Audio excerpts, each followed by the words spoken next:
6:30 public hearings. Madam Clerk, we have how many of them? 1, 3. 2, 3 of them. All right, so we're going to turn this over to you. The first one is, Notice that a public hearing will be given on November 10th, 2022 for a request to rezone 830 Kiowa Island Parkway. okay. Is this a presentation too? Yep. Yes, sir. Yep, this is a request to rezone TMS number 20500000365 located on Kiowa Island Parkway from the R4 district to the Planned Development District to allow for a grocery store and associated retail uses. It's just over 21 acres in size. In 1999, the subject property was zoned agricultural general. That property was rezoned in 2001 with the new ZLDR to the low-density suburban residential district, which eventually became renamed to the R4 district, which it is today. The only other rezoning application on the property was an application submitted in May of this year, and that was to rezone to the community commercial district. That was heard at the June 13th Planning Commission meeting, where the applicant withdrew that application, asking to defer to be able to do a planned development district. And they did hold a conceptual plan workshop with the Planning Commission in July of this year. This map shows the subject property location near Seabrook and Kiowa Islands. The future land use is urban-suburban mixed use, as are many of the properties around it. You've got Freshfield Village just to the north of it, and that has been annexed by the town of Kiowa Island. This is a zoning district map. The property is zoned R4. Many of the properties around it are as well. That blue that you see to the south, that's the Cacique plan development for the Cacique subdivision. This is an aerial view looking to the north. You can see the subject property outlined in blue, and fresh fields to the north and west, and Cacique to the south. And then the view looking to the south. These are some photos of the subject property. It's currently vacant. This area has been used for parking for PGA events in the past. Sure has. It's part of that greater several hundred acre piece that was used for that. This is the adjacent parcel at Freshfields, the station, the gas station, and the adjacent parcel to the rear. This is the proposed conceptual site plan. You can see Kiowa Island Parkway to the north and Freshfields to the north and west. And the proposed site plan includes a large Harris Teeter grocery store. The Harris Teeter that exists at Freshfields would close and move to this location. And then it includes about 60,000 square feet of additional retail. Two connections over to Freshfields are included as well, along with a gas station. This table is a comparison of the land uses within the proposed plan development, the current R4 zoning district, and the community commercial zoning district. The applicant is proposing no residential uses, so there will be no residences on the property. Retail sales or services, building materials, medical offices, kennels, convention centers, fast food restaurants, regular restaurants, bars and lounges, ABC stores, vehicle rental or leasing, a gasoline station, convenience stores, hair, nail, and skin services, and those types of uses would be allowed on the property. This chart shows a comparison of the density and intensity dimensional standards between the proposed plan development, the R4 district, and community commercial. The applicant is proposing a 100-foot vegetative buffer along Kiowa Island Parkway, along with a 10-foot buffer along the adjacent R4 properties and along the property line with Freshfields. No internal buffers would be required. They are keeping the maximum height of the community commercial zoning district at 55 feet or 3.5 stories. They are also proposing a pedestrian and bike path circulation system to connect with the Freshfields to the north, along with 2 vehicle connections to Freshfields. They did do a traffic study, which recommended 1 left-hand turn lane and 1 right-hand turn lane onto Kiowa Island Parkway, and also to monitor the intersection of the development with Kiowa Island Parkway for when a traffic signal might be warranted. Staff felt that all the approval criteria had been met and recommended approval with several conditions. Most of these are clerical, but there are a few substantive. In talking with the applicant in advance of the Planning Commission meeting, the applicant agreed to all these, except for the complete removal of fast food restaurants. Instead, they had proposed at the Planning Commission meeting to allow fast food restaurants, but without the drive-through component of those. However, the Planning Commission had a tied vote of 4-4, which ended up in a recommendation of disapproval. At the October meeting, we had 2 people speak in support of the request and 3 people speak against. We had received about 6 letters in support prior to the meeting, along with 10 letters either in opposition or expressing concern. For today's public hearing, we did receive 2 letters in support and 5 letters in opposition, and then 1 letter from someone who was concerned about a traffic light instead of a traffic circle at the intersection for the development. And all notifications were completed as required. Okay, any questions from council members?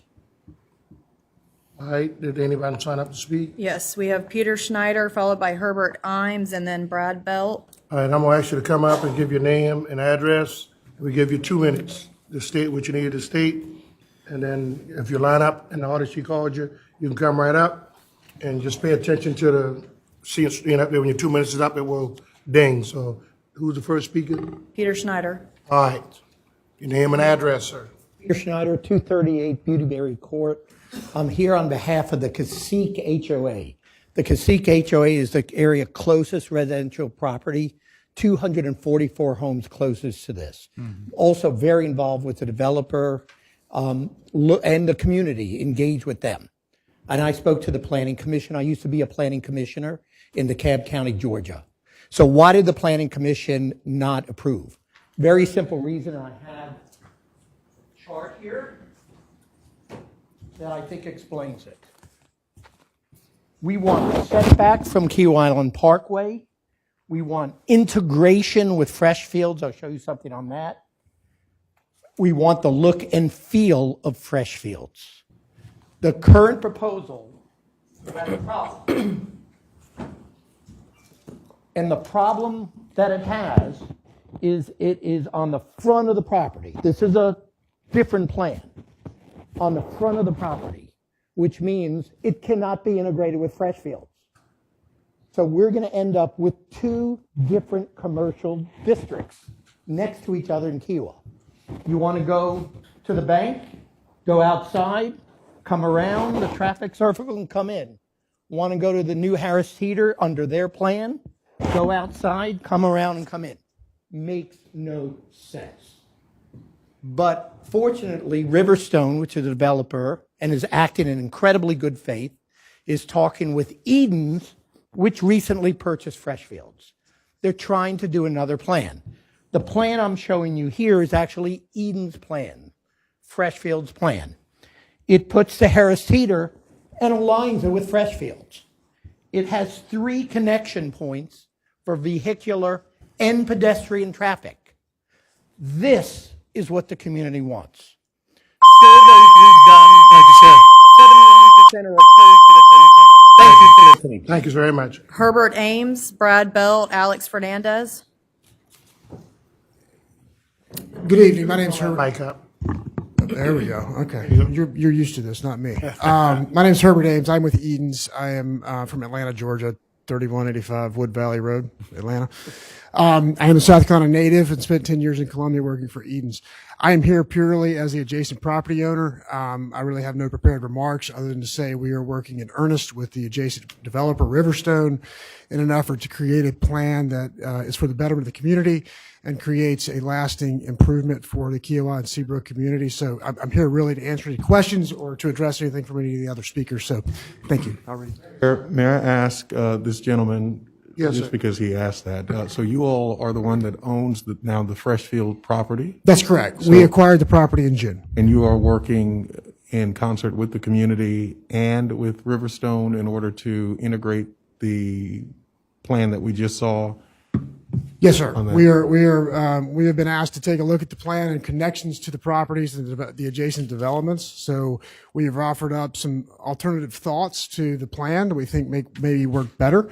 And so we are working diligently with Riverstone, the grocery store, and the community, and all of those facets to come up with something that we feel like is a great plan for the future of the island. So what we just saw on that billboard is not the plan? I could not see what y'all saw, but I know that there was 2 plans. I think there was 2 plans. One was the original plan that was produced by Riverstone, and one was a concept that we had come up with, which we think provides better connectivity and connection to to ultimately the expansion of what would be Freshfields. Thank you. Brad Belt. Good evening. Thank you, Mr. Chairman and members of the council. My name is Brad Belt. I'm resident 151 Bobcat Lane on Kiowa Island. I'm here representing Preserve Kiowa, which is a 501c nonprofit organization focused on governance and development activities in and around Kiowa Island. I'm also on the board of the Riverview HOA and here on their behalf as well. We are here to strongly urge the council to defer consideration of the application unless and until there is an agreement reached regarding several critical matters, the first and foremost of which, as has been discussed, is integration between the two parcels. Without that, as was noted by Peter Schneider, you would have a standalone commercial center that's completely disconnected and disassociated from the walkable village that is Freshfield Village. You would also tremendously exacerbate traffic congestion issues on Kiowa Island Parkway. I want to commend the applicant, Ann Edens, and Councilmember Honeycutt for actually bringing and facilitating a discussion amongst all the key stakeholders. That is taking place right now. Let's let it continue to take place so that we can reach a planned development around which the entire community can coalesce. We're not there yet. More work needs to be done. We urge you to defer consideration and not move to first reading next week. Thank you. Thank you. Alex Fernandez, David DeStefano, Mara Alex Fernandez, 418 Snowy Egret, Kiowa Island. Those of you that know Kiowa Island know that's a well-planned, well-groomed community.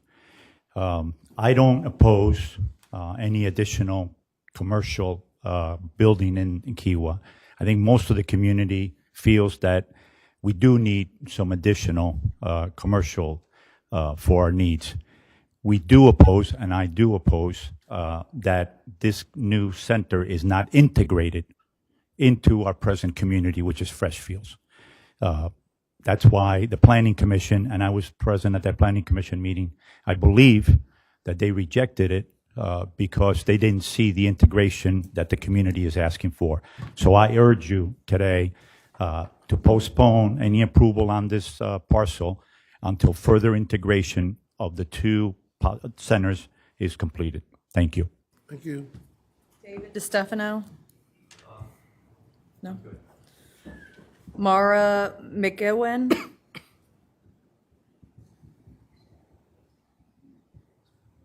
And then Mike Mashane?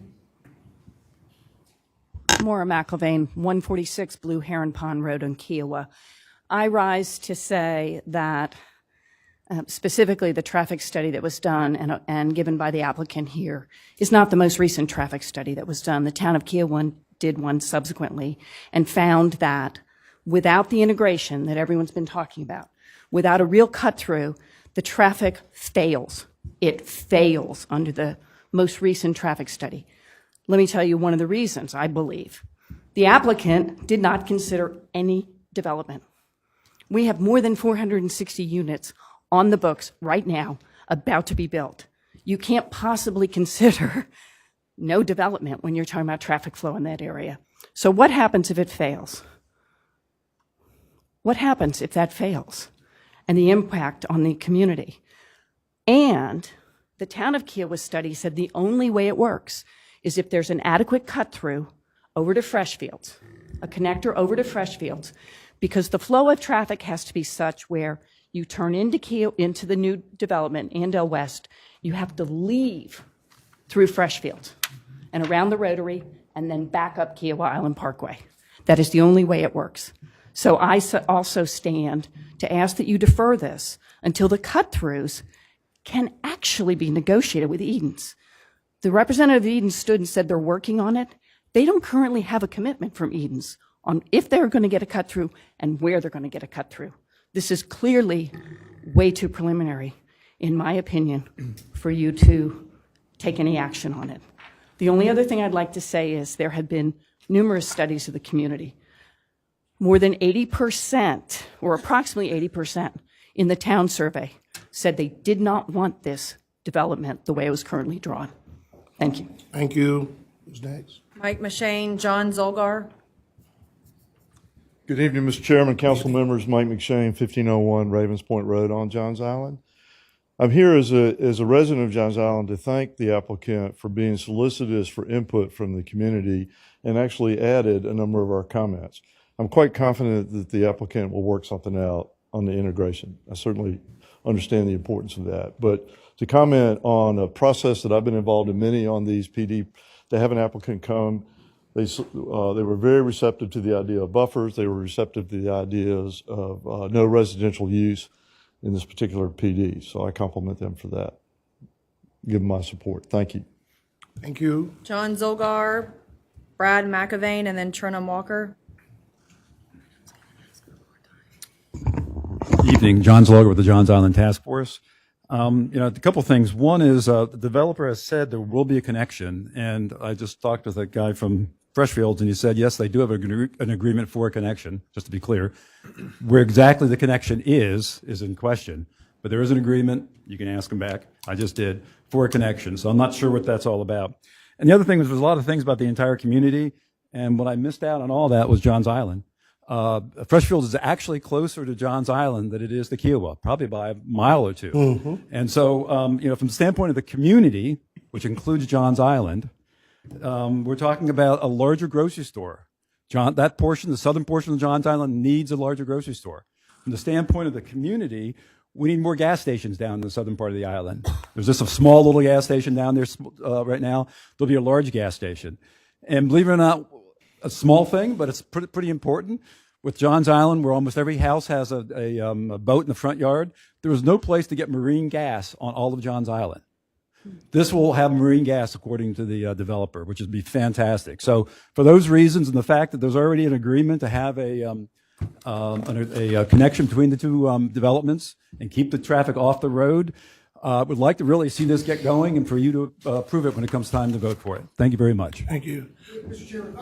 No. Brad McAvane and Trenum Walker. So, Joe, let me ask you something. Did y'all improvise for electric charging stations in the zoning? Can electric charging stations be put in the zoning? Yes, sir. Okay, everybody's saying gas station, but a lot of people going electric now, so. Yes, we have an option for electric. Okay, all right. Thank you, sir. Thank you. Brad McElvain, 146 Blue Heron Pond Road. I too would ask you to defer. I sat through the Planning Commission hearing on it, and the Planning Commission members asked, and they understood that this plan really isn't ready at this point. The cut through that was proposed by Riverstone, the current developer, made no sense. It was going into an area which just wouldn't work. It needs to be thought through. It needs to be planned, and the traffic, in order for the traffic and the two developments to work together. And I'd ask that, again, it be postponed until there's actually a definitive plan that we all can understand and appreciate. Thank you. Thank you.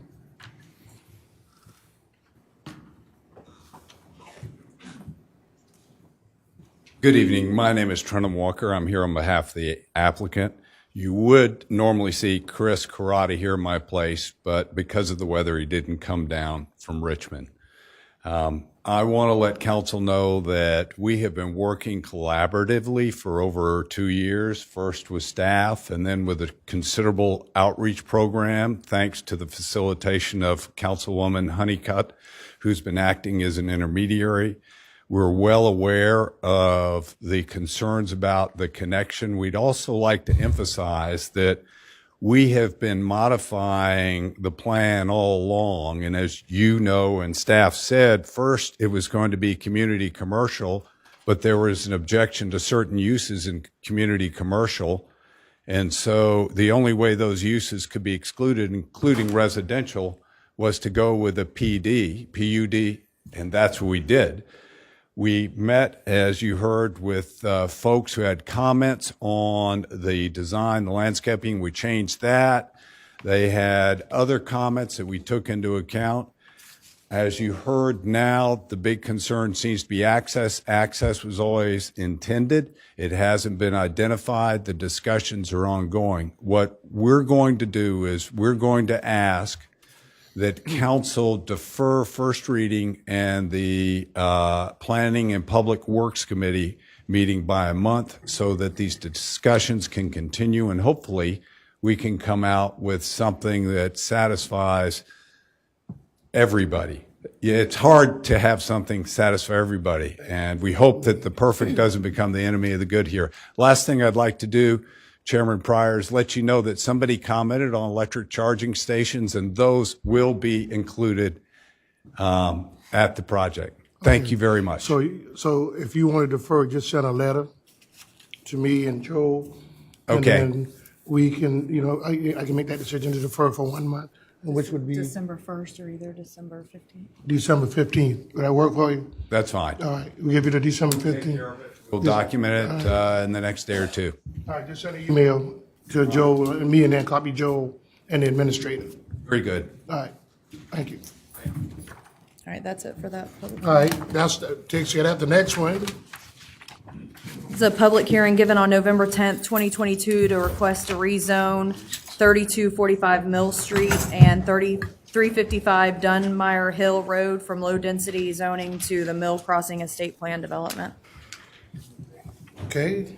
This request is to rezone to the Plan Development Zoning District to allow increased density from 4 units to the acre, which would allow for about 22 lots, to 5.4 units to the acre, which would allow 30 lots, and to allow flexible development standards. It's about 5.6 acres in size, and it has frontage on both Mill Street and Dunmire Hill Road.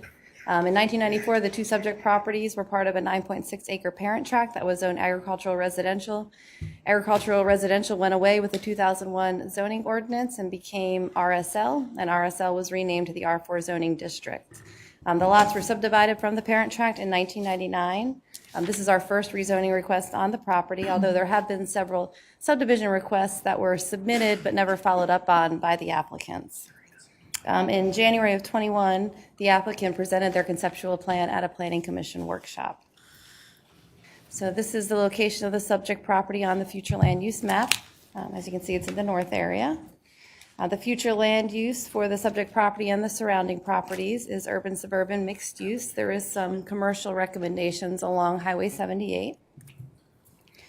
The current zoning is R4 for the subject properties and the surrounding properties. There is some community commercial zoning for the properties along Highway 78. And in the blue, you can see another planned development along Dunmire Hill Road that was approved a few years ago. It's a very similar planned development, requesting a higher density within the comprehensive plan range and flexible lot standards.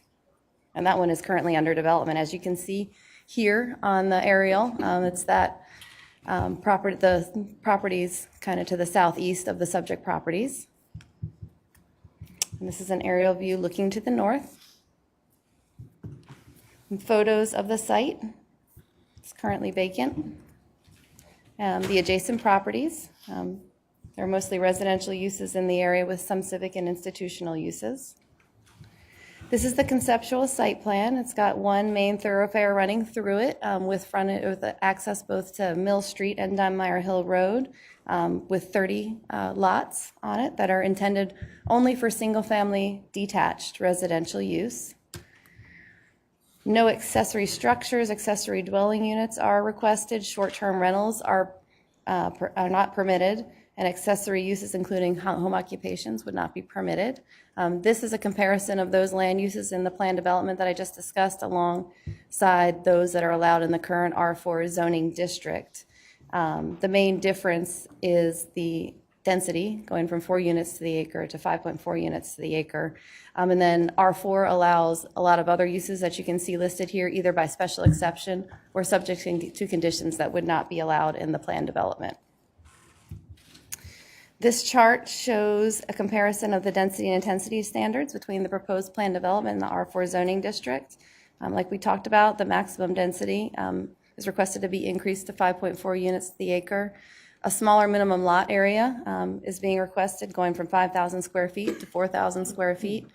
Some flexibility in the minimum lot width and the setback requirements is being requested. The maximum impervious lot coverage matches the 40% lot coverage that was just recently approved by council. 31% of the site will be preserved as open space, and no more than 30% of that open space can be in the form of buffers, wetlands, or stormwater ponds. This is in compliance with the plan development that says if you are in the R4 zoning district in the urban suburban area of the county, you can go up to 8 units to the acre. If you provide 0.05 acres of common open space per unit, this development exceeds that. The applicant also had a traffic study performed. No off-site improvements were recommended, although the applicant was recommended to discuss the locations of the driveways and the design details with DOT and county staff. Staff and Planning Commission both felt that the approval criteria was met and recommended approval with conditions. These conditions are really all clerical in nature, just updating some references mainly because they started the drafting process of this back before the ordinance changed in October of 2021. Public input at the October 10th Planning Commission meeting. The applicant and developer spoke in support of the project and one person spoke in opposition. We have not received any letters either before the Planning Commission or up to today's public hearing. And all meetings have been noticed as required. Okay, anybody sign up to speak on We this? have the applicant, if anybody has any questions for him. Any questions from council members? Mr. Chair, if I can remember properly, it seems like there was a gentleman that came and spoke in front of us relative maybe to the same geographical location, being concerned about the type of, I mean, we've seen the development that's going in there, but looking at egress sort of issues, maybe I'm misremembering, but it seemed like there was some concern with the existing community based on the allowable, they didn't know, specifically at that time what was going there, but now that I can see that, it's detached homes, it's, they have their own access road in and out because it's right on that corner, going into a community that's behind it, and they were concerned. It seemed like I remember some mentioning of concerns of what was actually going to be on that site. Okay, all right, anybody else? This will come before us on November 17th, I believe. Yeah, at 5 p.m. at the Planning and Public Works Committee. All right, our next one? That's it for, That's it? Okay, that's it. So now we're going to move into public. we have one more public hearing. One more public hearing, okay. A notice is hereby given that a public hearing will be held on November 10th, 2022 at 6:30 prior to final council action being given to enter into 4 lease agreements for property owned by the county known as the Teddy E. Pryor Social Services Building. Council is considering a lease agreement with the South Carolina Department of Social Services, the South Carolina Department of Health and Environmental Control, Charleston Dorchester Community Mental Health Center, and South Carolina Department of Health and Human Services. Okay, anybody signed to speak? I don't have anybody. Anything from council? Okay, now we move into our public comments where we allow the public to speak up to 30 minutes. Each person gets 2 minutes for the first 15. But before we do that, I'm going to ask Judge Summy to come up because she wanted to speak before this council with some concerns about employee issues. So I told her to come tonight, and I'm going to have her say a few. She's not going to be loud, but I thought it was serious enough for her to come and address this before council. Chief Magistrate. Hi, I know most of you, but for those who I haven't had the privilege to meet yet, my name is Annie Summy. I'm the Chief Magistrate over Charleston County. I've been a judge in Charleston County for going on 11 years, and I was the Associate Chief for 2 before becoming the Chief Magistrate for going on 2 years. I'm coming to you tonight, and I thank you for your time, to ask you to consider giving our clerks a raise. We are having an issue staffing our courts. We are down 6 positions now. We're barely getting applicants. I think this past week we got 6 applicants, none who were qualified for the position. I want to tell you a little bit about the amazing people that run our court system for the magistrates. We have 32 clerks, 97% female, 72% African American, 25% Caucasian, and 3% Hispanic. On average, our summary court clerks process 45,000 cases. In comparison to the other municipalities and counties and what they're paying, Municipal clerks only handle criminal and traffic cases, while magistrate clerks handle criminal, traffic, small claims, prelim, bond hearings, restraining orders, claim and deliveries, and evictions. The starting pay for a Charleston County clerk is $15.32 per hour, and that was recently bumped up, I believe, about $1. The city of North Charleston's paying $16.83, Mount Pleasant $17.27, City of Charleston $17.56, Charleston County Circuit Court and Family Court clerks in-house are $17.11. And recently, Dorchester County has been making offers to our senior clerk staff at $19 an hour. It was confirmed to me today. We always have attorneys coming in and out. They've offered our clerks positions. And today, one of them told me that they actually have a clerk that now works for them, paying her $70,000 a year. So there's a lot of competition out there. And our staff works so hard. They are the lifeblood of the court system. I have been very successful in my career, but I can thank my success to my staff. Honestly, I can. They are amazing. They get cussed at, yelled at. Nobody comes to us for a good day. They always come to us for a problem, and that's what we do, and they love what they do. But at the end of the day, when some of them came to me, they said, Judge, we're going to have to start looking. We don't want to leave. We love Charleston County. We're devoted to this county. I have a 16-year clerk that makes $43,000. A 21-year clerk makes $45,000, and a 34-year clerk makes $48,500. At her high three-year retirement, when she retires, she's looking at about $38,000 a year, which is $10,000 above the poverty line. A 3% interest of cost of living is less than $25 a week after taxes. And we all know the cost of rent has skyrocketed in our community. We're averaging about, in our court, $1,600 in the north area for a nice 2-bedroom apartment. And according to Bloomberg News, cost of goods for essential goods in your home, toilet paper, paper towels, and all that have gone up $300 a month to maintain a family of 4. So I just have to tell you that we are grateful for your consideration. We are grateful for all you do for us. Y'all have recently given them personal days that they can take, much deserved, and we thank you for that. But I'm asking you to consider giving them a pay raise. The competition is out there, and honestly, they just work so hard, and I thank you for your time. Any questions before she leaves? All right, thank you. Thank you, Chief Judge. Can you just repeat the number of clerks that we're talking about here? I believe 40 or so? We have 32 clerks and 6 vacancies at this point. And for instance, in my staff, I'm the largest court in the county. I've been the largest court in the county for probably 6 or 7 years. And in fact, Princeton says we process more evictions filings than anywhere in the country. I'm supposed to have 5 staff members. Until recently, we've had 2. And doing the work of 5. They have never complained one time. We recently have a new hire that started about 3 weeks ago. So we have to do something. And I just am grateful for your consideration. Yes, sir. Thank you. Thank you. So let me ask you a question. So you down how many people? 6 people, you said? Down 6. So is those salaries frozen in your budget? Maybe Karen can ask that, because do they get additional duty pay for doing the extra work? They have not gotten additional duty pay, and I did not know that that was a thing. Again, Yes.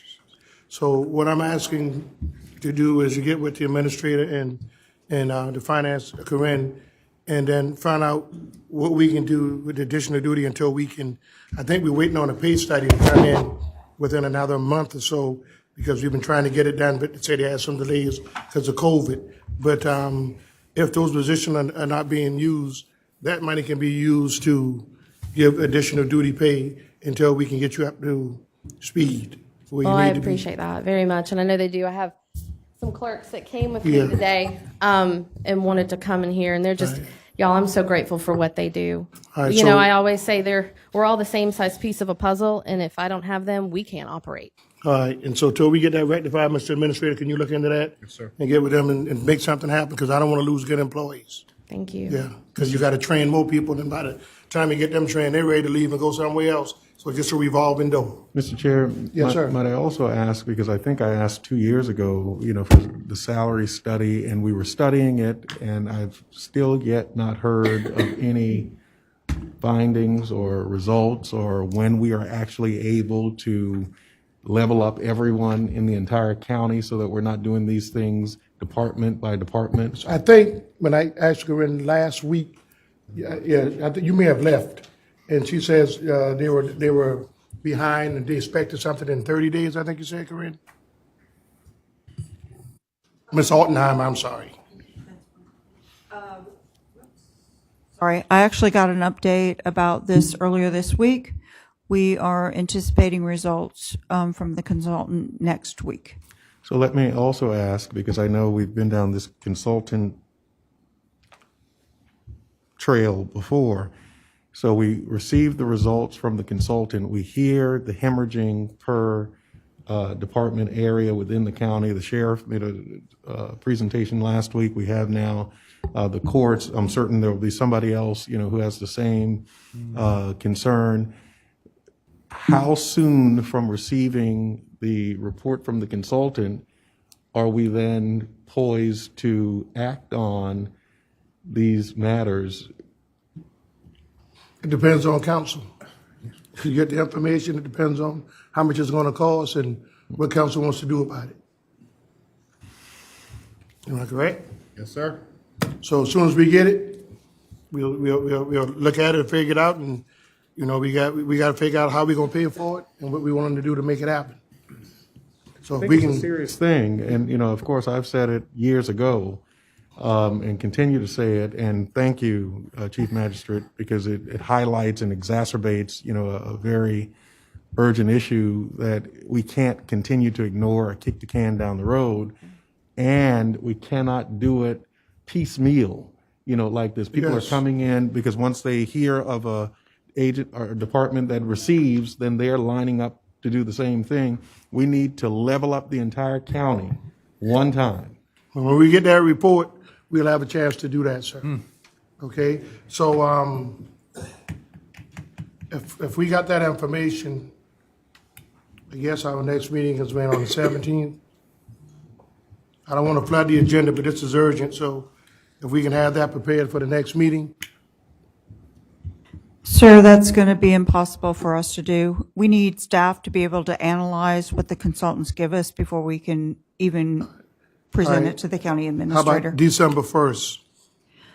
I would have to talk to the HR staff.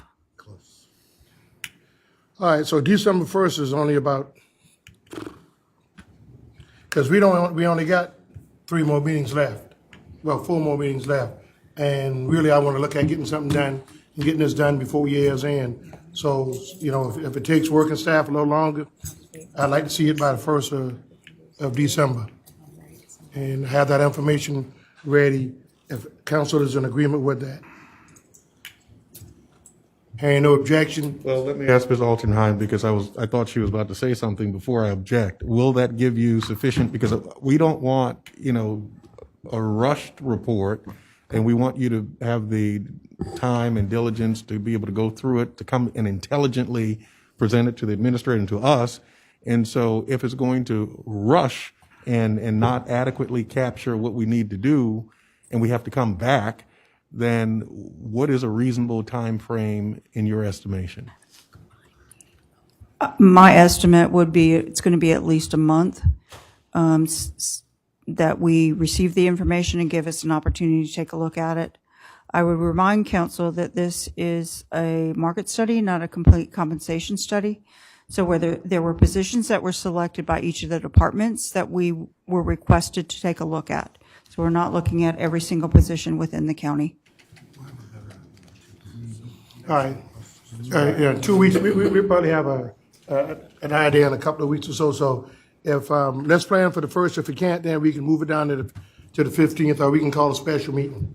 Okay, let's plan for the 1st, and if y'all can't get it done by the 1st, just let me know, and then we move it down to the agenda. Mr. Moody? I agree, Mr. Pryor, and with Reverend Middleton as well. Let's get it right. Let's don't get it rushed. So let's I agree with you. I mean, there's broad consensus, I think, here to make sure we get these folks where they need to be. So let's make sure we get it right. And how long have you been short-staffed like this, and these people have been doing this work? Oh, gosh. Janice, how long have we been short-staffed? It's 4 years. COVID? Little over a year.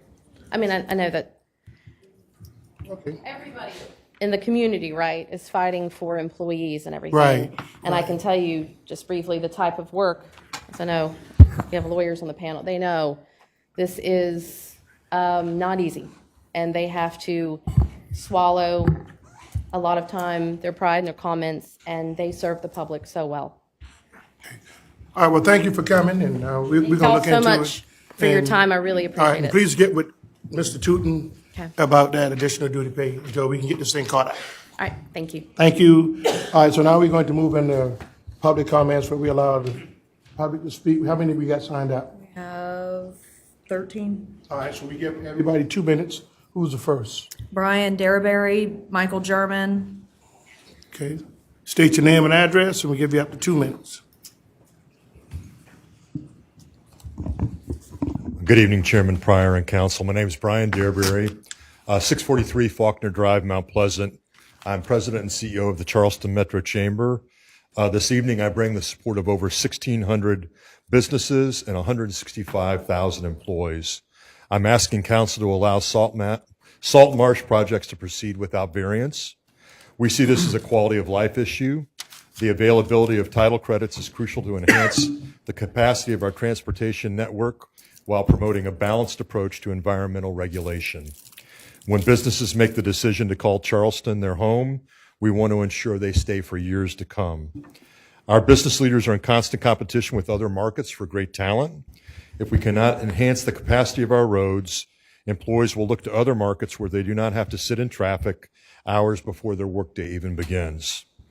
We recognize the importance of growth in our region, but also believe that growth should be responsible. Right now, there's not another salt mitigation bank in our region. If we purchase mitigation credits from banks outside of our region, we're not restoring, enhancing, and preserving the streams and wetlands in our own backyard. I have a number of business leaders with me tonight that are supporting allowing salt marsh mitigation projects to proceed without variance, and I'd like them to stand. We want to thank County Council for your time this evening and reiterate the business community's support of allowing salt marsh mitigation projects to proceed without variance. Thank you. Thank you. Next. Michael German, then Joe Creed.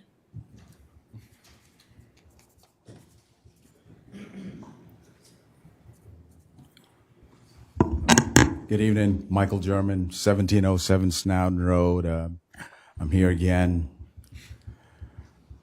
Hopefully this won't be the last time, but sewer issue, sewer project. I understand the county's got funds to complete the Snowden Community Sewer Project. To date, we have not heard anything concrete in terms of how we're going to move forward. We're getting piecemeal information, and we've asked for county council as well as the representative from the Mount Pleasant Waterworks Department to meet with us so we can move forward.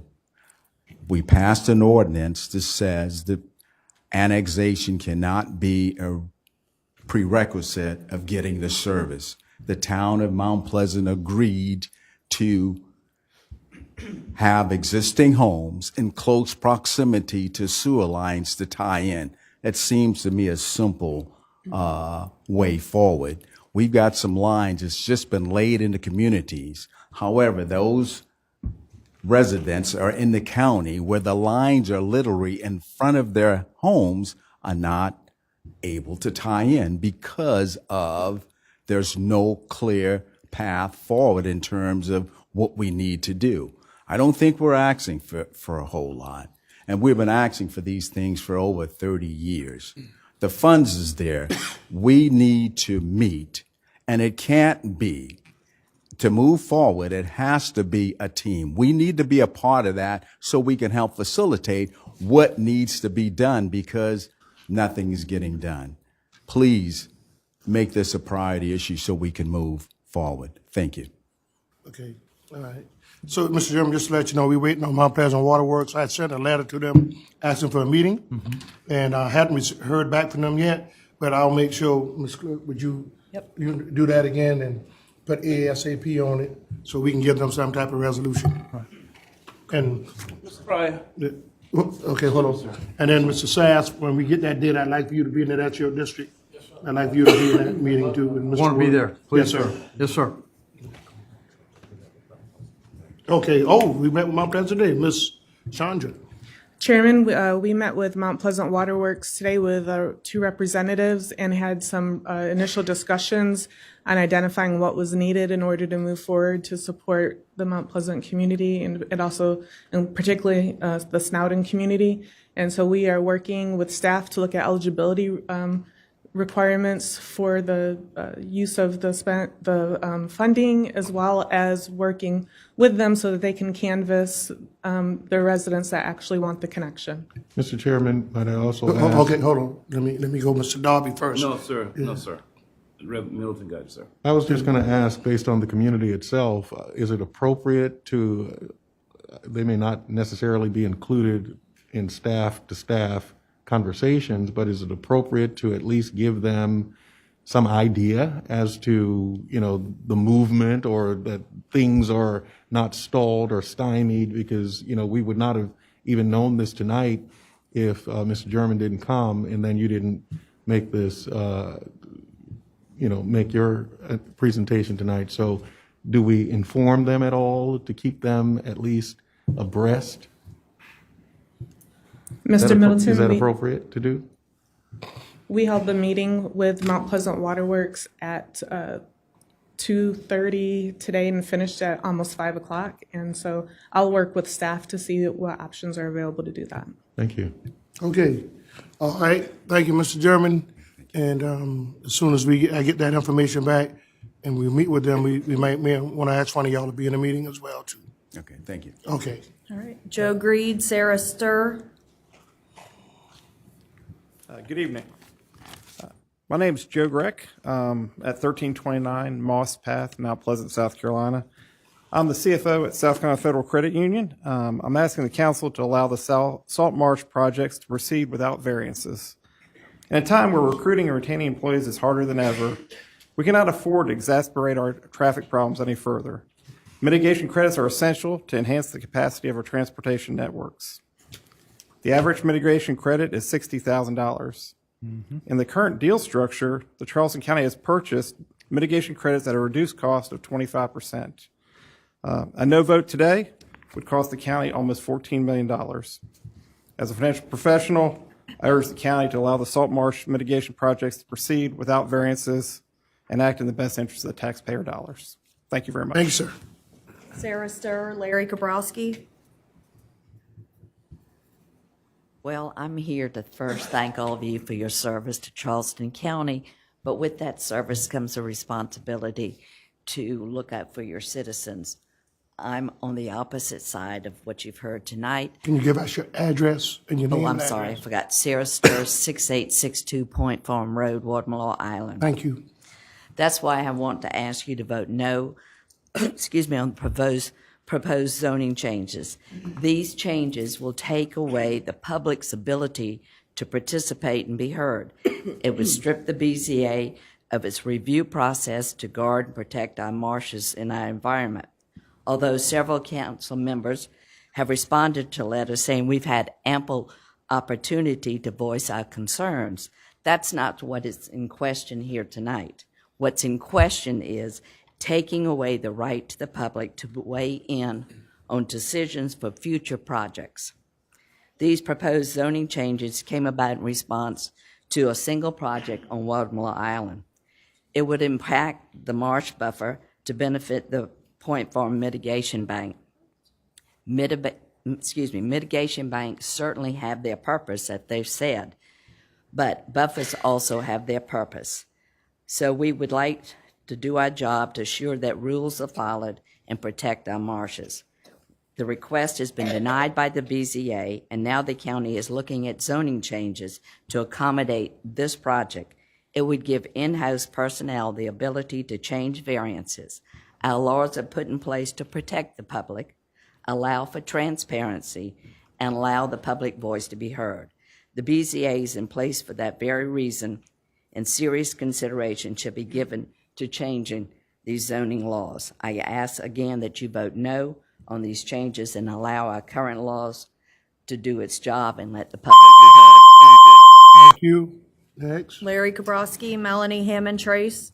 Larry, congratulations, and Thank you, sir. you get a chance to see what you get yourself into. Well, so I'm glad you came. Welcome aboard.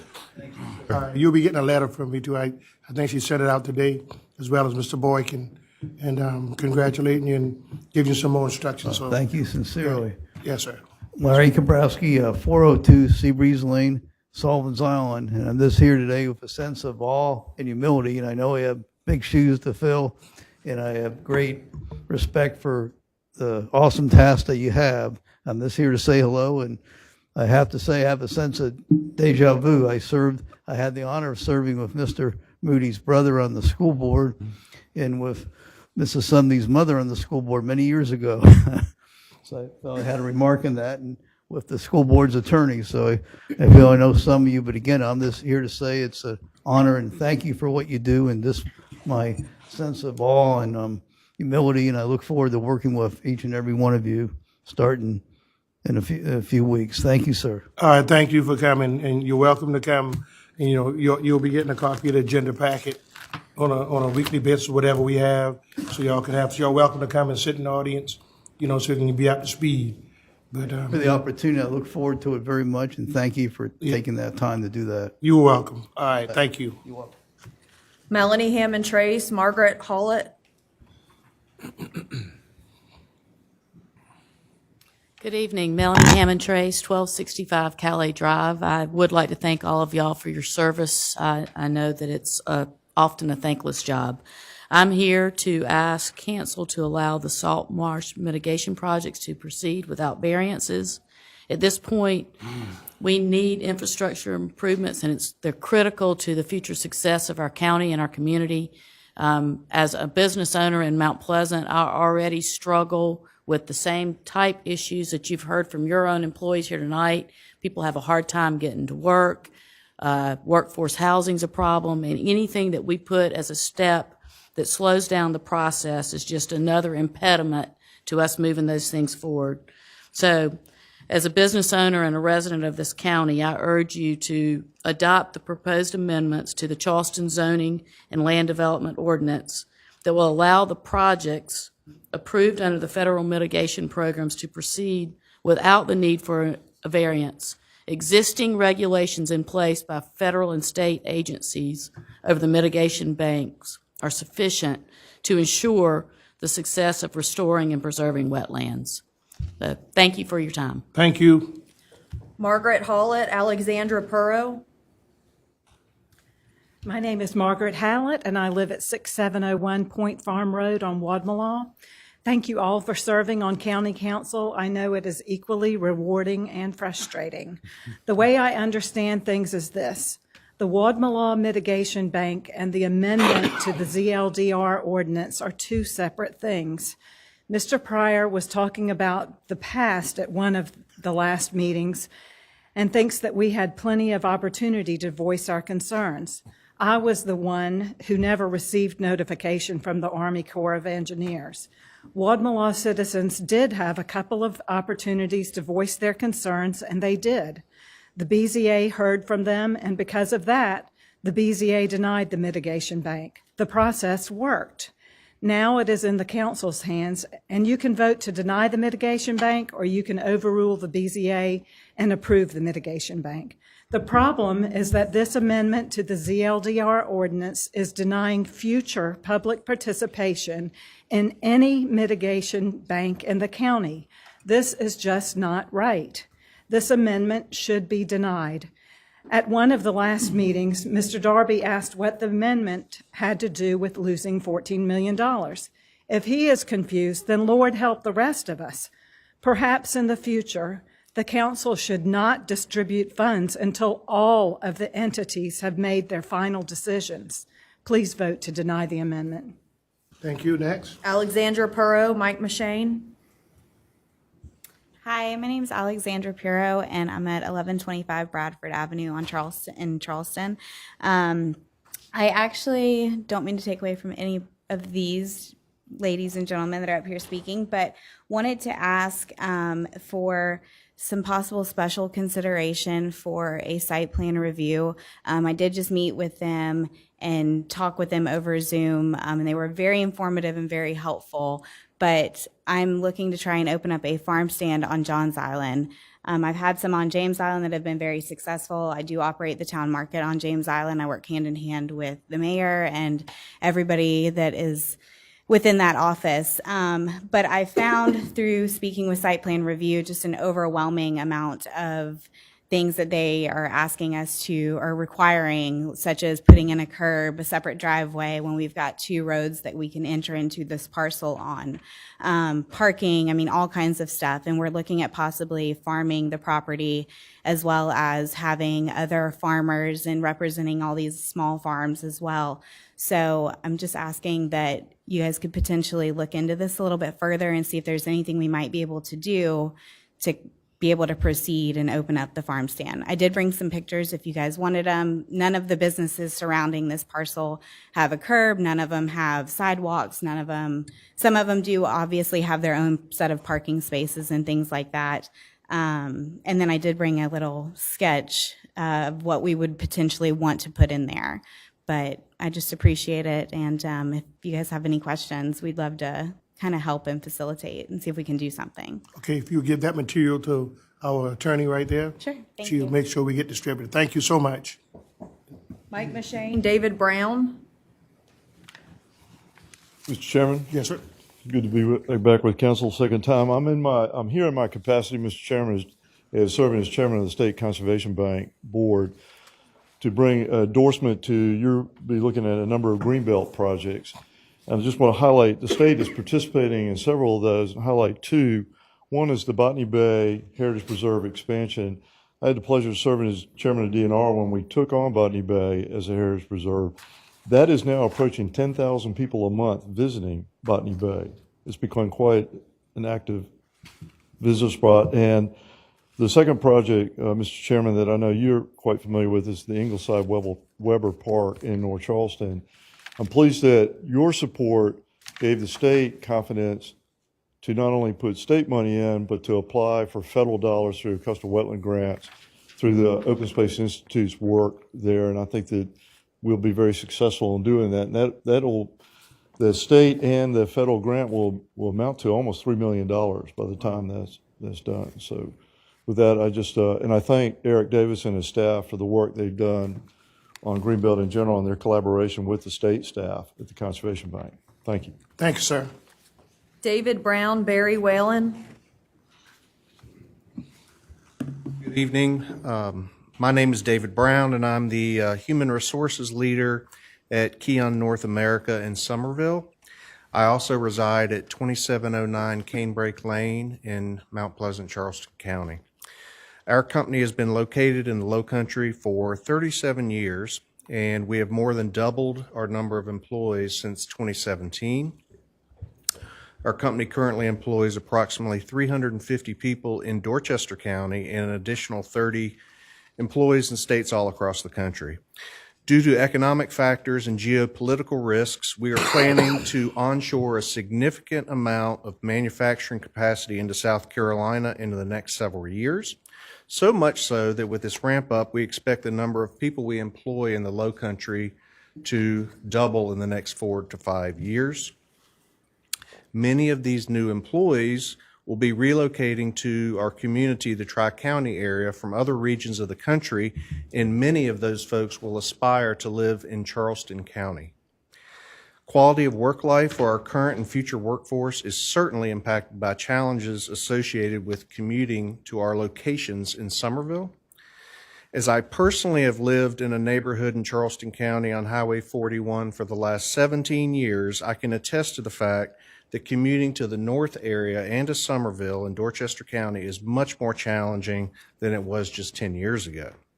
As such, I ask that you allow salt marsh mitigation banks to proceed without variances. And thank you for your time this afternoon. Thank you. Barry Whalen, Donald Linsky.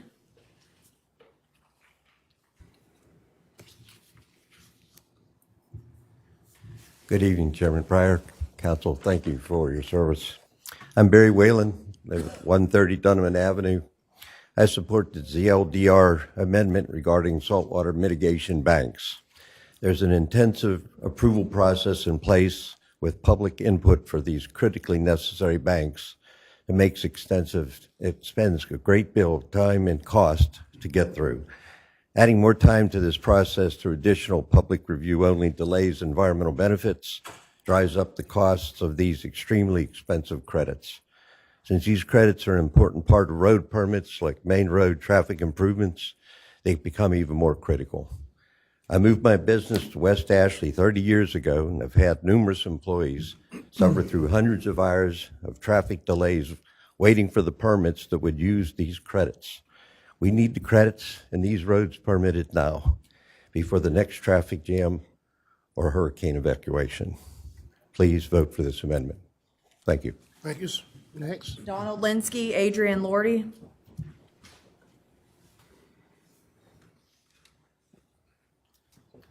Good evening, Council. My name is Donald Linsky, 309 Nevis Trail in Mount Pleasant.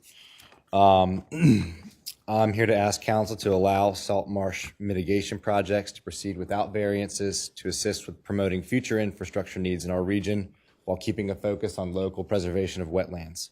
The availability of these credits is vital to keeping our metro area competitive and prosperous across all industries as our population continues to grow. By allowing these mitigation banks to proceed without variances, the county will be able to restore wetlands in the same geographical region as the ones affected, rather than attaining credits in other areas that have zero impact on our home. The approval process for these banks is lengthy and is overseen by expert agencies, and we should trust these experts to do the right thing in the best interest of our taxpayers. The Charleston business community needs to support both infrastructure and environmental needs concurrently to continue to move our wonderful area forward.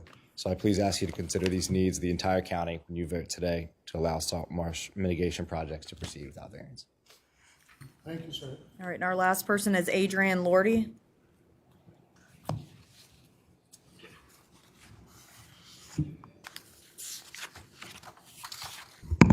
Good evening, Chairman, council members. My name is Adrian Lord-Dewey from 6684 Bent Creek Drive in North Charleston, here in South Carolina. And I'm a veteran and small business owner here in Charleston County.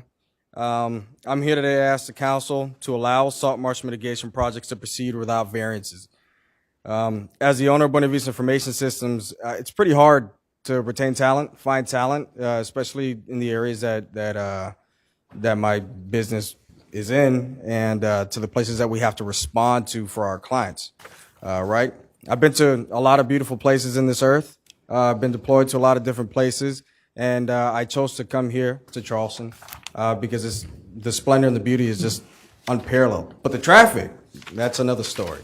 So I think and I believe that we should fix the infrastructure, but we should do it the right way by allowing salt marsh mitigation projects to proceed without variances and allow the region to grow responsibly.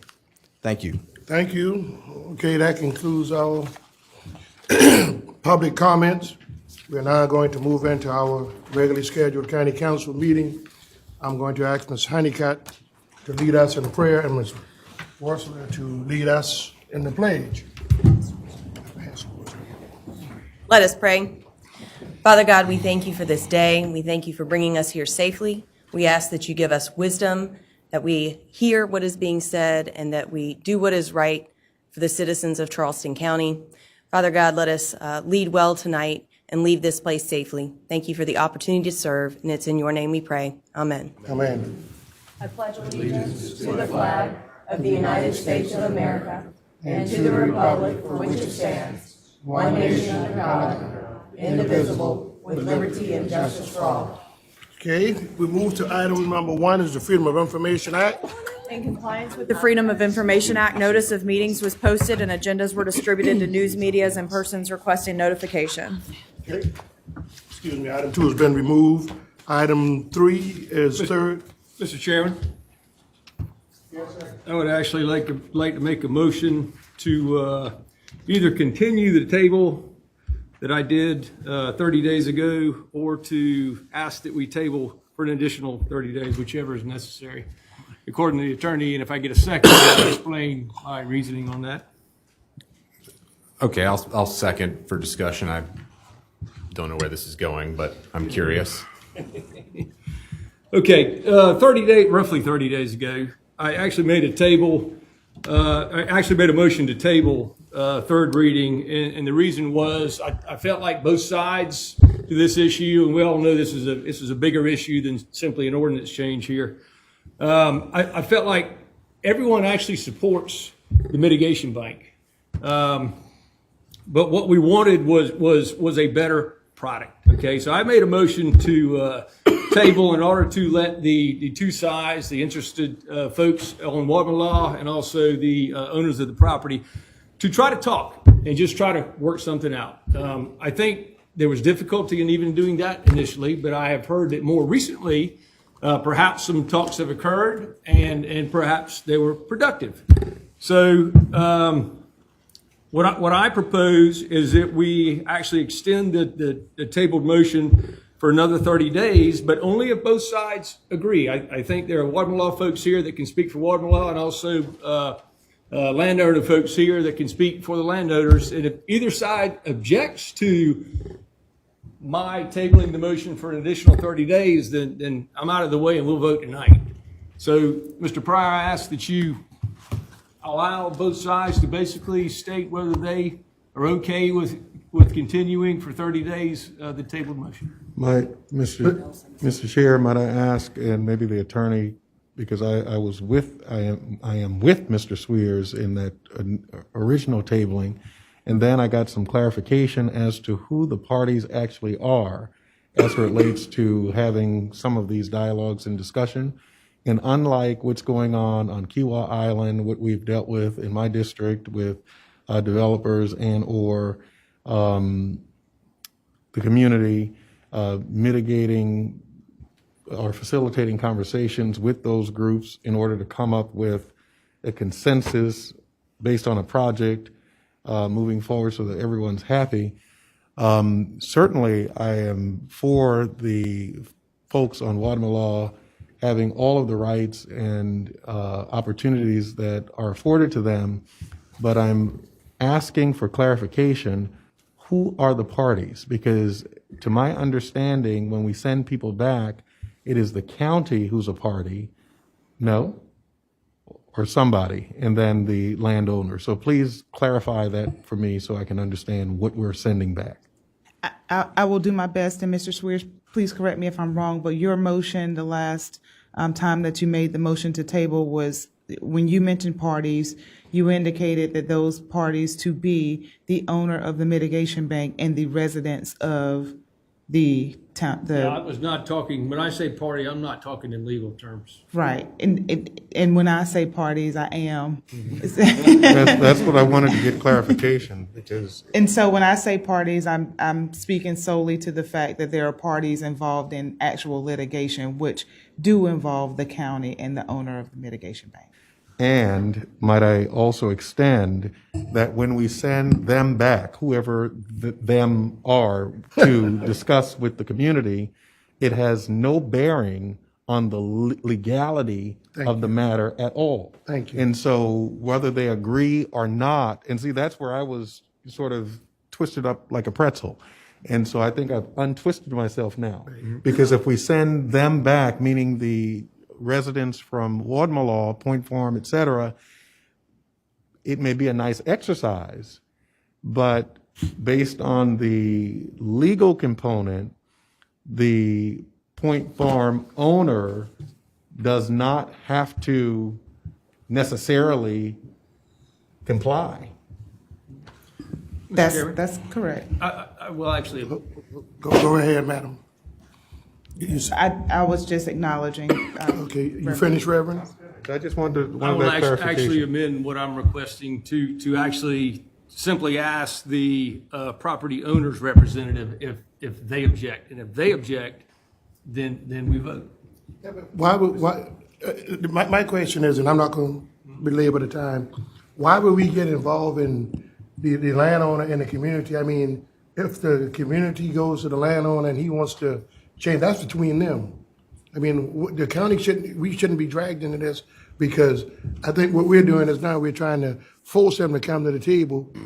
And, you know, if he says no, that has no bearing on us. I just said we were going to ask them. We're not forcing it. Nobody's being forced to do anything. He may not want to do that. And they can say that tonight. You know? That's So what- is that's the what I'm landowner saying. here? Mr. Chairman. Yeah, yes, Mr. Moody.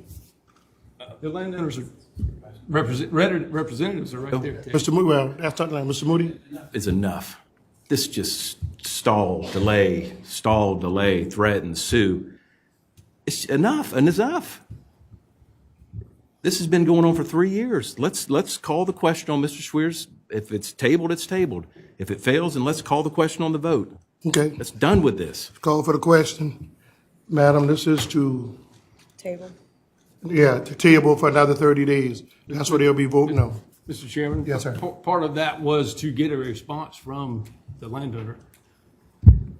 They might not We want have to to. They vote might on not that want to first. respond. We got to vote on it first. If we vote on it I think he's saying and he'll withdraw his motion if the landowner says no. is the landowner here, our representative? All right, so Madam Attorney, what is y'all response? That 30 days, it's not going to be wrapped up in 30 days. My client expressed a clear intent to put in conservation hundreds of acres when we had the meeting that Mr. Squeers requested. But it is contingent upon not losing its current zoning and not losing the mitigation bank. And we're embroiled in litigation over the mitigation bank. Doesn't even relate to the county, it relates to permits. So it would be an indefinite postponement. There's no way we can come back in 30 days and say, okay, we've agreed to. Thank you. Can you get her name for the Thank you. And your name for the record, Madam? Sorry, Mary Shea. Mary Shea. Jim Blair, who's one of them. All right, so there you have it, Mr. Swayze. All right, so 30 days, there'll be another 30 days and another 30 days. So, I mean, if that's what it is called for the question. That's exactly what they want. And the motion is to defer another 30 days, call the roll. Ms. Hess. Worsler. Sorry. So this is the table? The table, yeah. Okay. But we don't need to call a roll. All right, let's, all in favor of table, well, I don't want to confuse you. You might want to do that. Why we got to call the roll for that, sir? Sir? No, sir. Let me stay my lane. Call the roll, go ahead. Mr. Darby? Aye. Ms. Honeycutt? No. Ms. Johnson? No. Mr. Middleton? Table Yeah. for Yes, another, table. No. for another 30 days? Yeah. Nay. Mr. Moody? Mr. Sass? Mr. Schweers? Mr. Warman? Aye. Mr. Pryor? No. The motion passes. All right, so now we go to 3A, which is the third reading ordinance. An ordinance amending the Charleston County zoning and land development. Ma'am? I'm sorry, Madam Clerk. Can you read out what the vote was? 6-2, no. Yeah. That it The motion passed. fails. 6. 7-2. I'm sorry, it fails. 6-2, yep. No, 7. 6-3. 6-3, I'm yeah, sorry. 6-3. It fails. Okay, so now we move into the regular 3A, third reading of the ordinance. An ordinance amending the Charleston County zoning and land development regulation ordinance table number 1202 as amended to allow modifications of the OCRM critical line setback and buffer subject to conditions for the mitigation banks at the following document locations. Chapter 4, base zoning districts with the right to amend up to third reading. Mr. Darby? Nay.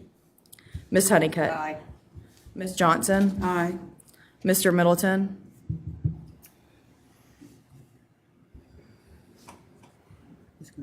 Aye. Mr. Moody? Aye. Mr. Sass? Aye. Mr. Schweers? Nay.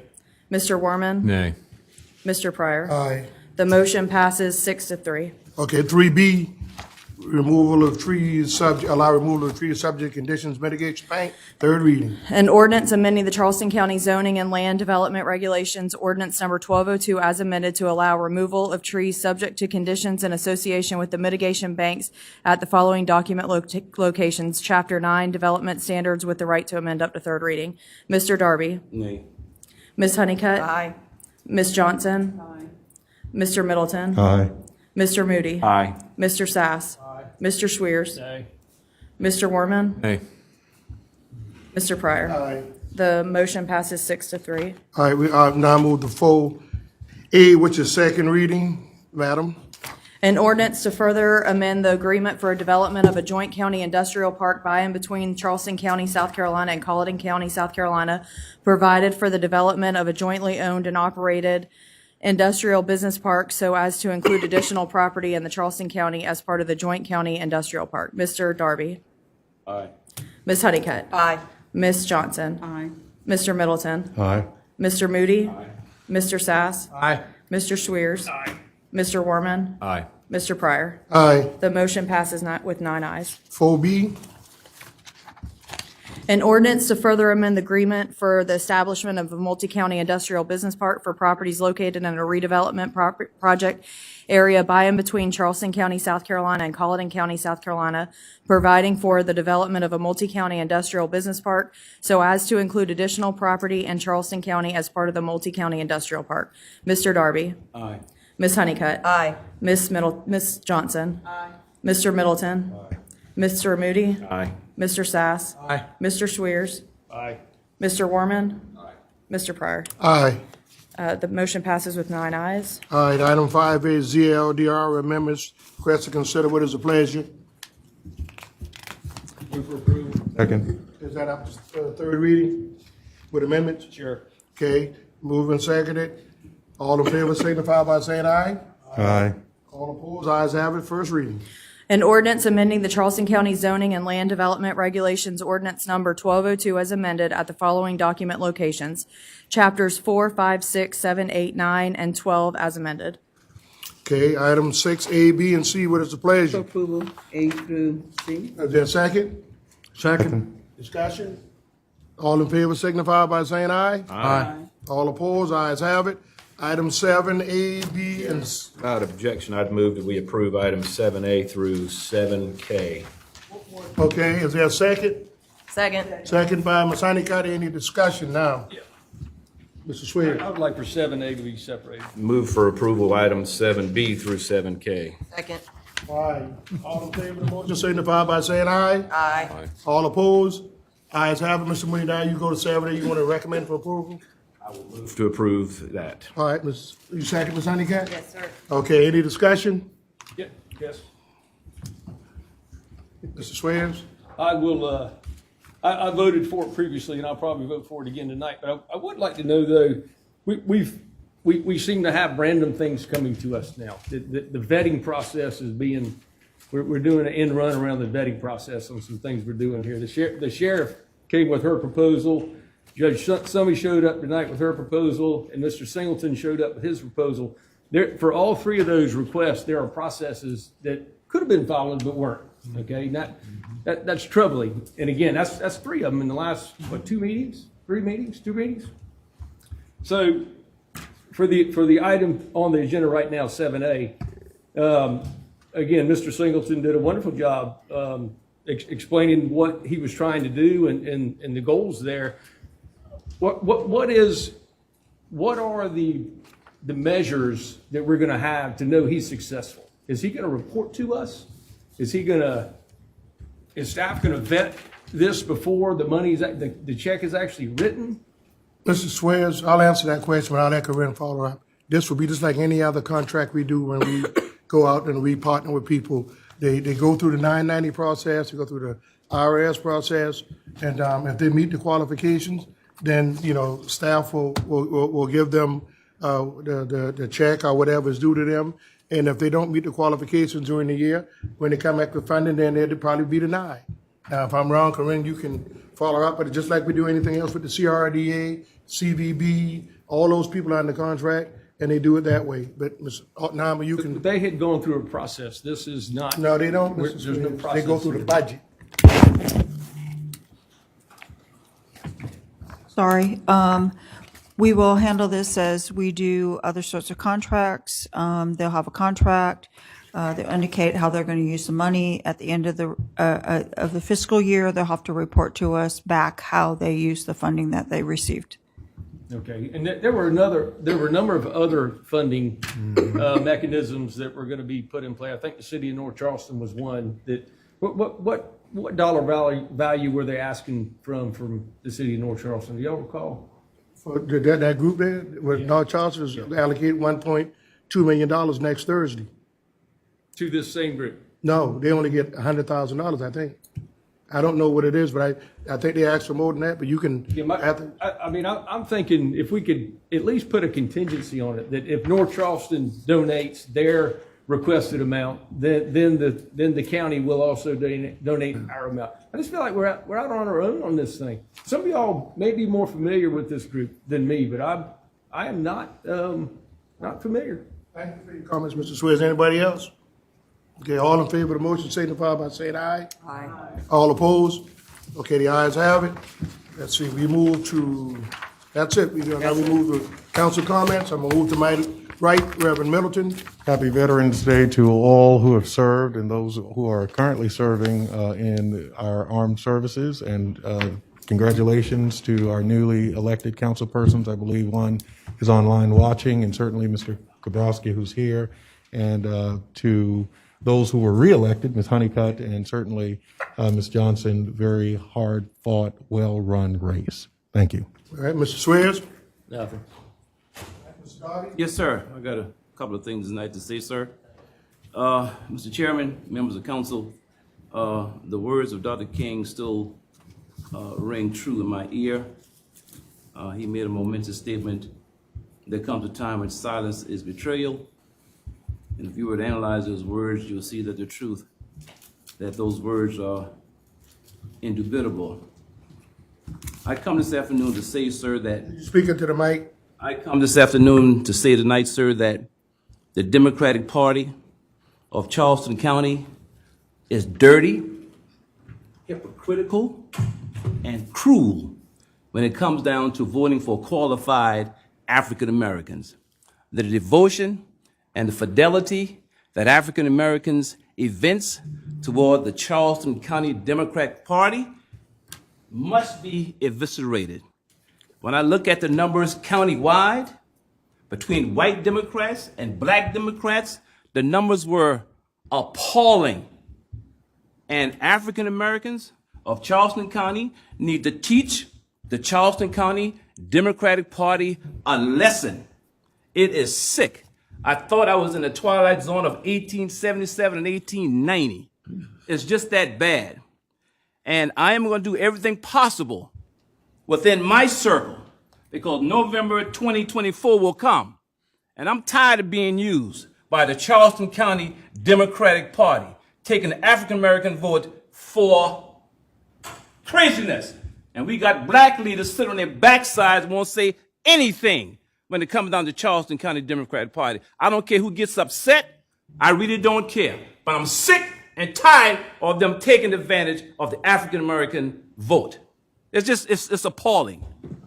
No one, no group evinces more fidelity, devotion toward the Democratic Party of Charleston County than African Americans. And the way that the county-wide election went is cruel.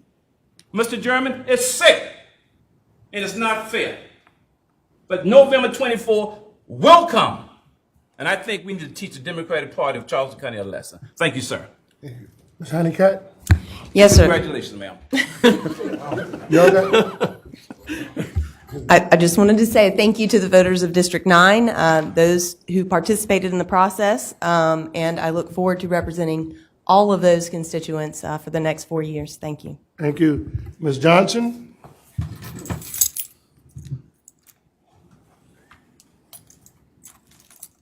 We moved on to Mr. Sass. nope. And I'll come back to you if you want to get your thoughts together. I'm ready. Okay? Speak into the mic for me, please.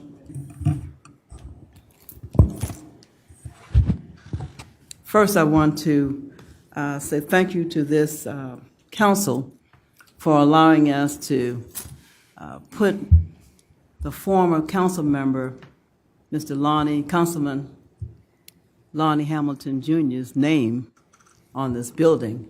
And we were able to successfully do that celebration today.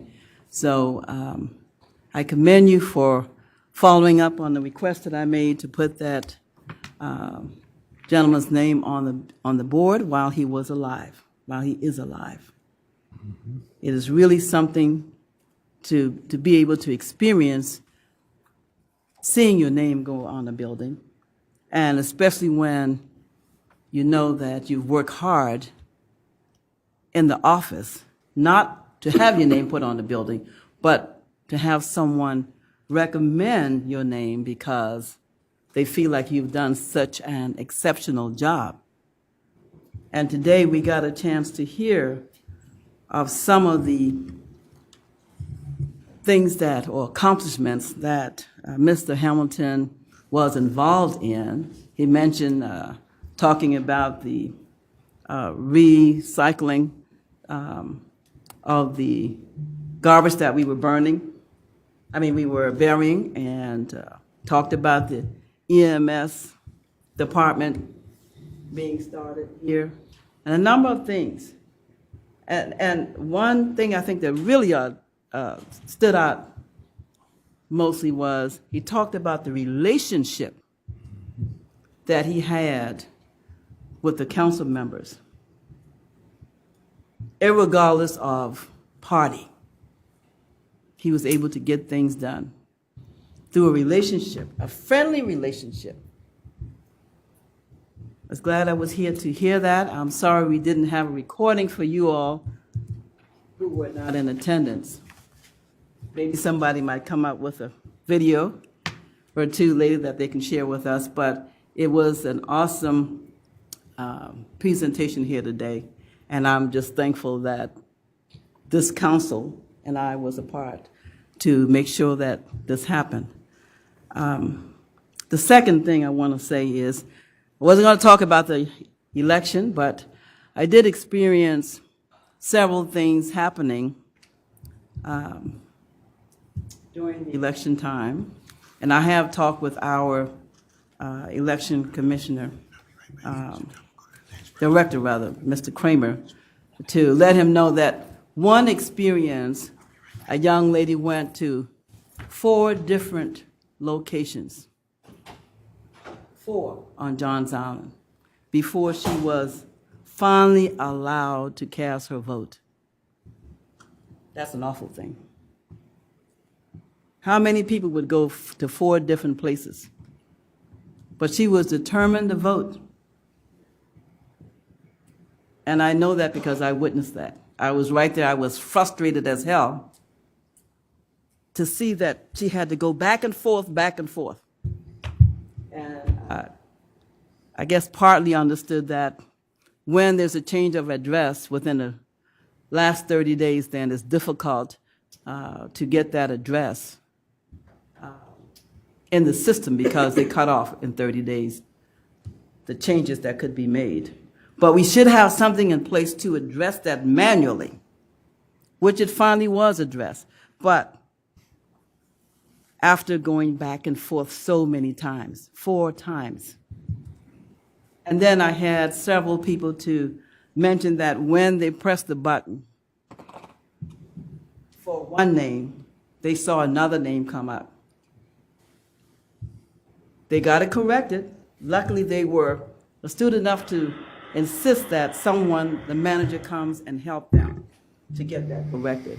So there's some little glitches we have, and I'm sure the election commissioners are trying to find a way how to deal with those things, but I just felt the need to mention those things so that you wouldn't think that absolutely everything went on perfect, because it didn't. Thank you so much. Okay, Mr. Sass. Thank you, Mr. Chairman. I'd like to say I had the pleasure of attending this morning's meeting with Mr. Pryor. Yes, you did. And it was, as Ms. Johnson said, it was a really heartwarming thing to visit with Chairman Hamilton and Chairman Wallace and Andy Savage. Chairman Hamilton and Chairman Wallace together had 50 years of service on this council. Yeah. And those three gentlemen, you could just feel the warmth between them. They really had a lot of fun. They really respected each other. They were really friends. And it just made you feel good. I know. I think that our council, I think most of the time we work well together. But it was really eye-opening to see those gentlemen and to be there with them. Yes, sir. And I really wish it had been recorded because everybody ought to see it. Yeah. So thank you very much, Mr. Chairman. And Mr. Sands, what I'll do, I'm gonna reach out to him and see if somebody in his family recorded it. And if they do, I get a copy so we can play, because I think his family members were here too. Oh, good. So I'll let you know and get your copy of it and the rest of council. Mr. Moody? Thank you, Mr. Chairman. Kind of an irritation, but then a praise. I'm glad this council, on a bipartisan nature, approved these items tonight. My father always told me you're entitled to your own opinion. You're not entitled to your own facts. And the way some of the facts have been twisted and used to the benefit of some is just appalling. And it will continue. We know that. But, it's one fight at a time. On a more pleasant note, I would like to congratulate Mrs. Honeycutt, Mr. Kabrowski. Mrs. Johnson and I met 6 years ago, and I didn't know this at the time, but her son is Vince, and he went to middle school and high school with me, and we made an immediate connection. And soon thereafter, I remember your mother's funeral in your beautiful church on Camp Road.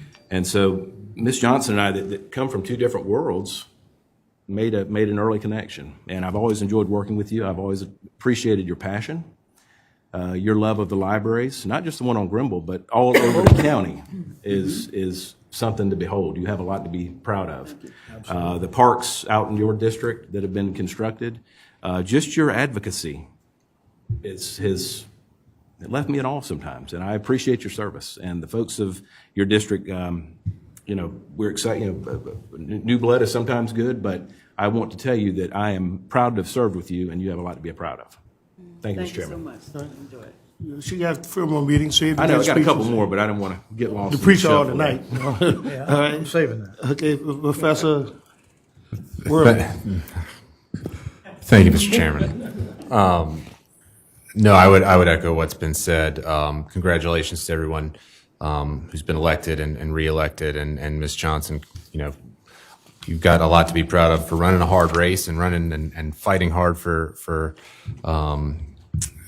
your constituents. And I think you shine and sort of shine forth more than any of us, in my view, as far as having that connection to the folks in the community and having your finger on the pulse and fighting hard for your district every meeting.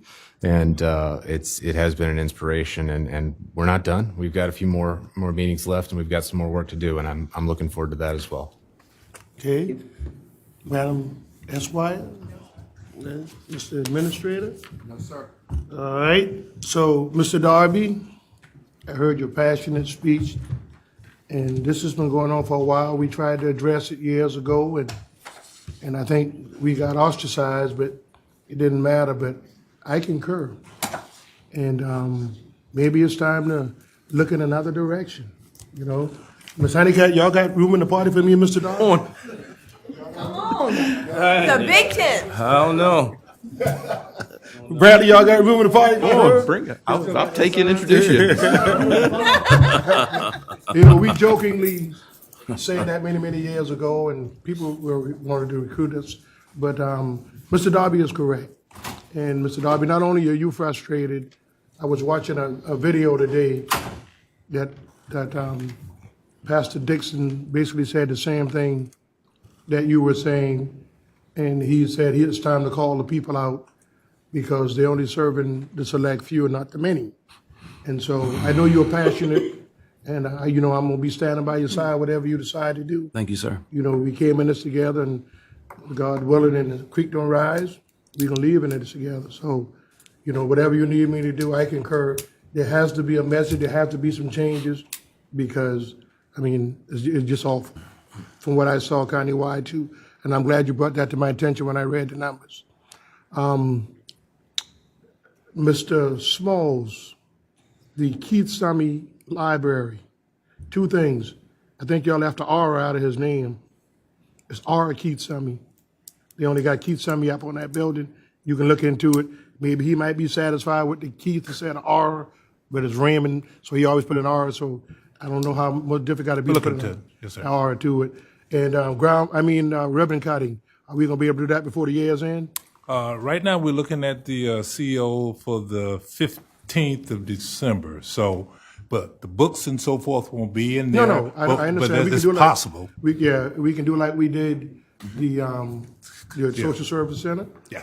And I'd like to get it done before Ms. Johnson leaves in her last meeting because she was so instrumental in all these libraries. Oh, yeah. So if we could, get that, if you need the CO, we can make that happen. We'll make it happen. Yes, sir. Speed the process up. Yes, sir. We can make it happen. We can make that happen. And but I want to congratulate Larry again, and Joe who's watching, and Jenny, congratulate you on your hard-fought victory, and Herb. No opposition is the best way to run in it. That's what. First time you ever had that. That's what Paul Thurman said. Yeah. He called me and said that's the best kind of run. That's the best kind of opposition to have. But I'm concerned too because, in some of the districts, even like my district, less than 1,000 people voted. And that's concerning out of a district that, most of them are like 400 and, we got about, 44,000 in each district? Yeah. And, that's concerning. How many votes were there? About 983 or whatever I think it was. So I need to go back and make sure I'm correct. But it's concerning. People doesn't have the interest to come out and do these things. I guess they figure, well, he's just gonna make it, he don't have, but it's just concerning. A district like that, less than 1,000 votes. But I'm gonna make sure, I'm gonna go back and pull the numbers. And then when I see a district in Mount Pleasant and West Ashford, people voted in the tens of thousands. But, I don't know what you're gonna do to get the numbers up. School board members winning races with 200 and 300 votes. A lady won the race and she withdrew and still ran. Yeah, so now the school board is in turmoil because now they got to figure out what to do with her seat because she didn't officially submit a letter. So until she officially submits a letter, it's still there. But if she denies, then the governor has to appoint somebody. So it's just, the lack of interest with people, I just don't know. I mean, you look at these communist countries and all these people voting in the 83, the 90 percentile, just to go out and vote. And we here in America got all the freedom that we have, and you barely can get 40% of the people to go out and vote, So I guess, people think they've achieved in good times, so they really don't care. But when people were oppressed and hard fought, they did everything they could, stand in line, walk for miles. But Mr. Darby, I'm there with you. I'm on the battlefield. Let me know what you need me to do. Let's get started. Yes, sir. And happy Veterans Day to all the veterans, including my daughter, who was a military veteran. And just want to thank staff for what all y'all are doing. And y'all can have tomorrow off, okay? With faith. Yes, I'm going to show that video. And after they show the video, we're going to adjourn. Just a little shortcut. What I did was yesterday, I knew it was rain today. All right, so what I did was I recorded the unveiling and then showed it to Mr. Hamilton, but he was real pleased. Go right ahead. We're here today with the unveiling of the Lonnie Hamilton III Public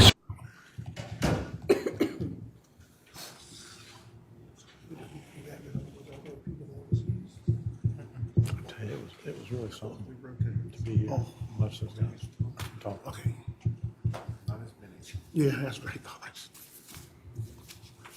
Yeah, you sent me that link, but what you got to do is you got to enter all this stuff. I couldn't even see it. I think they have I saw it tonight. All right, so we are here today with the unveiling of the Lonnie Hamilton III Public Services Building. His name is permanently put on the building.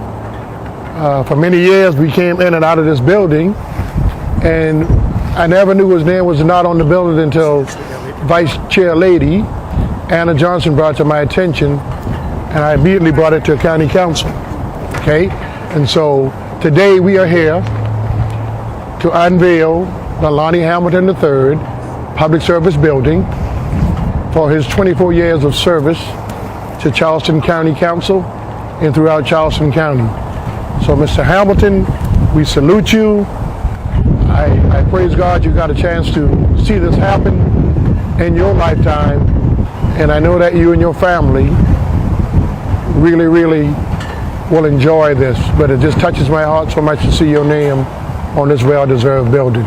So again, God bless you, we salute you, and congratulations.